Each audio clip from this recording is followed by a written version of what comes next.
Hi there, welcome to another edition of Crimson Orc. Today it's brought to you from Blenhiem Palace, the birthplace of Sir Winston Churchill. So today's video we're going to look at how to build a dice tray, but if you look towards the end of the video I'm going to give a quick tour of this magnificent building.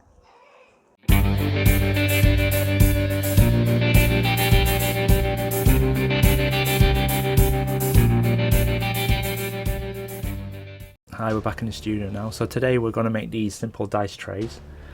They're not going to actually cost you that much either. So let's get started. So this is essentially what you need. So I bought a small picture frame. This is a 8x6 picture frame from Asda. I didn't spend that much money at all on it. Just pointing out the fact that the depth of this is around 6 to 8 millimeters. I've also got a precision knife set, some sticky pads stands, pencil, and obviously a pair of pliers. I'll show you what the pliers are used for. So if we turn around the picture frame, we can see all the bits and bobs that hold the frame together, the insides rather. So the next thing you're going to see is essentially the felt. So the felt here is obviously to the colours, whatever you desire really. It's nice and smooth, as you can see. And the thing is, the good thing about this particular felt is that it's also got an adhesive backing as well. So showing here, so it's easily to peel. So this is important to make sure we stick on the backing of the frame. So what we want to do now is start removing the backing of the picture frame. So as you can see here, I'm struggling here to pull out these clips. So just use your fingers.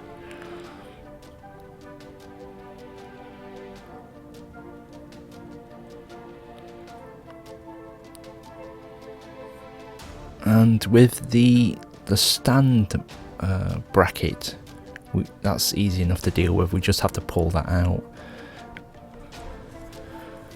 So I've used the pliers to pull out the picture hooks, and it's quite easy to do. It's not much effort here. You just quite literally just yank them out. So what you've probably noticed on the backing board is that there's some hole damage in there. That's not too bad as long as you can stand it down. And here we put on the adhesive. That's where the adhesive felt actually sticks on. So there's not much work to do, it's not much glue. You can use PVA if you wish to, if you haven't got the adhesive backing felt. So, but as with the holes, they don't really show up, but as I said, you can sand them down if you wish. So what I'm doing here is, I'm essentially just marking out the rectangular shape on the back of the felt, which would eventually stick on the backing board. So make sure you obviously use a pencil and ruler to make sure it's accurate. But the good thing about the picture frame is that even if you have made it slightly too big or too small, some of the frame will actually hide any mistakes on the edges, which is quite handy for this particular picture frame. So all good. So if you want to spend a little bit more money to make the dice tray even more funky and cooler, you can actually iron on a transfer onto the felt. So I approached a company called Iron On Designs. This is online, and what you do is you provide a image which you can quite literally plot out onto an A6 transfer. And what happens is that you iron this design onto the felt. So I'm going to show that next. It's quite simple actually, and the company actually provides you with some decent instructions to follow. So I'm using the iron on the transfer. So what Iron On Designs provide is the silicone backing paper. So make sure you don't iron on the transfer directly. And make sure you peel the backing off the transfer before you apply. There was a point when I didn't on the original design, and I ended up ironing it onto the backing paper, which was an absolute mistake. So make sure you give it a good minute. There's actually guidelines on bigger designs, but if you want to make sure that this adheres properly onto the felt, give it a minute. As you can see, a 20-minute build per dice tray. You can obviously tailor your dice tray however you want if you want to use iron-on transfers. So it's a nice little idea. Try out the dice. No loose dice. Quite a dreadful roll. There you go. Easy. So there you have it, your own dice tray. So I hope you take some time to customize it yourself and use iron-on transfers. It's a really simple process as shown, and very cost effective as well. Probably per unit it cost me about £5. It'll cost you under if you decide not to use an iron-on transfer. So I hope you enjoy making your own dice tray. As promised, at the end of this video I'm going to show you some of the footage I captured at my recent visit at Blenhiem Palace.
Thank you for watching the making of the dice tray, and I hope you give it a go yourself.